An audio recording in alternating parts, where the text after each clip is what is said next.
Yo les mammouths, j'espère que vous allez bien. Comme à mon habitude, on se retrouve dans mon studio, sans crier cette fois-ci puisque j'ai un nouveau micro. Enfin, vidéo story time avec un cap dans la main, je sais pas ce que ça fout là. Comme à mon habitude, dans mon magnifique studio.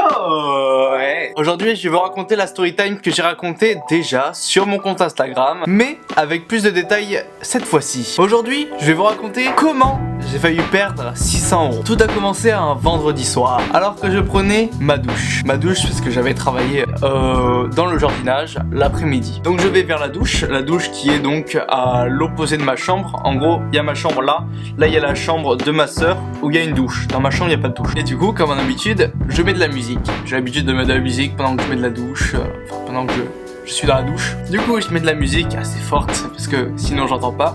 Et je place mon téléphone, une info très importante, au-dessus du pommeau de douche. Il y a un pommeau de douche en haut qu'on peut pas bouger et un pommeau de douche plus petit en bas qu'on peut bouger, etc. Donc moi je me lavais avec celui d'en haut et pour pas qu'il soit mouillé, je le mettais au-dessus mon téléphone. Donc pendant que je prenais ma douche qui se situe juste ici, il y avait ma mère dans la chambre de ma soeur qui rangeait la chambre, qui la préparait, etc.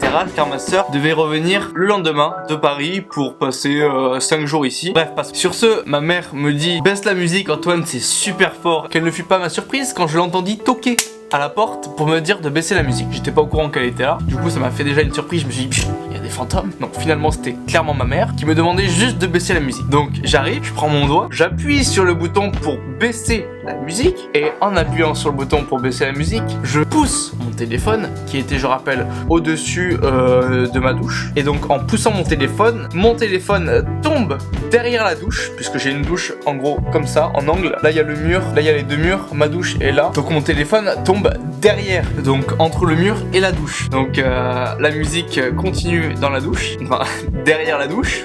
Et là je sors et je dis à ma mère putain j'ai fait une boulette je crois. Parce que je me dis comment je vais récupérer mon téléphone quoi. L'espace entre le mur et la douche était vraiment de ça, genre vraiment 2 cm max. Donc il y a la musique derrière le mur, moi qui peux pas récupérer mon téléphone, ma mère à côté à qui j'annonce la nouvelle qui est là en mode putain Antoine t'es teubé mais t'es vraiment le con. Et là moi qui me dis putain ok, qu'est-ce que je dois faire dans cette situation? La manière la plus logique pour moi de trouver une solution, c'était de vous demander à vous. Du coup, j'ai fait un petit sondage sur mon Instagram, où vous m'avez aidé d'ailleurs, vous m'avez dit prends un aimant, prends une canne à pêche, mets un scotch double face au bout d'un bâton, etc. Du coup, moi ce que j'ai fait, c'est que j'ai essayé vos méthodes. Enfin, pas l'aimant, parce que j'ai vu que sur internet, mettre un aimant sur un appareil électronique, ça pouvait l'abîmer. Donc ce que j'ai fait, c'est que j'ai pris un bambou, j'ai mis au bout un scotch double face et je suis allé en profondeur pour essayer de récupérer mon téléphone. Parce qu'il y avait environ 2,50 m de profondeur facile. Donc dans la douche, il y avait une échelle pour pouvoir atteindre ce trou et moi, comme un con au-dessus, qui essayait avec le bambou de récupérer le téléphone, enfin de le coller. Et j'ai passé 30 bonnes minutes à essayer de le récupérer.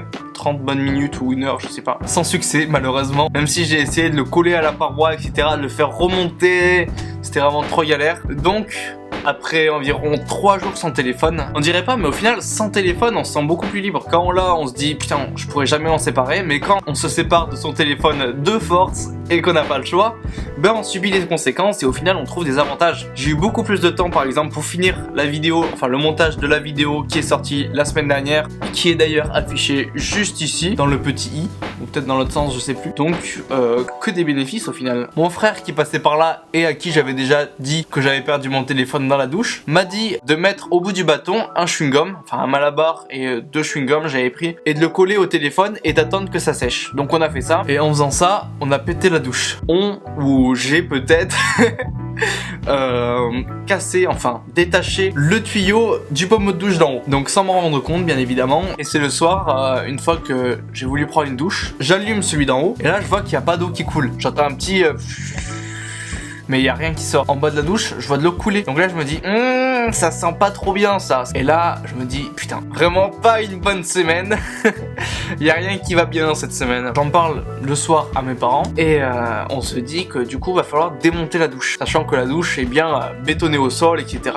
Tout est imbriqué. C'est chiant pour démonter une douche, quoi. Pour la monter, mon père avait mis une journée. Du coup, on s'est dit que pour la démonter et la remonter, on allait prendre 2 jours. Du coup, le jour de la sentence arrive, un mercredi. C'était hier, justement, hier matin. On s'est motivé, on a démonté la douche. On a pris 2 heures pour la démonter et la remonter. Du coup, en un temps record. Mon père qui est réussi à récupérer mon téléphone et à régler le problème de tuyauterie. Vous pouvez le féliciter dans les commentaires. Bravo papa d'Antoine, t'es vraiment le boss. Voilà, ça lui fera super plaisir. Donc en ayant récupéré mon téléphone, bien sûr il y avait des restes de chewing-gum à cause de la technique du chewing-gum qui n'avait pas fonctionné. Et puis du coup je l'ai lavé. Mon téléphone d'ailleurs qui est juste ici. On peut voir que l'écran ici est un petit peu cassé et il y a plein de fissures dessus. Bon, vous voyez pas super bien, mais en gros il a pris pas mal de pètes. Il s'en est pas tiré sans une écharde quoi. Donc bilan de cette histoire, écoutez, j'ai pété les tuyaux de ma douche, j'ai coincé mon téléphone, donc j'avais pas de téléphone pendant environ 4 jours, du coup je pouvais parler à personne. Donc ce sera tout pour mon histoire,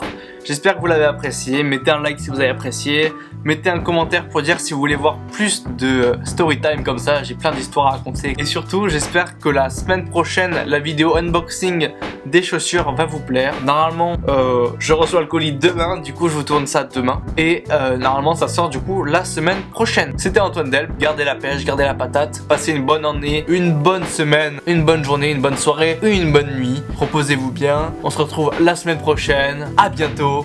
Ciao.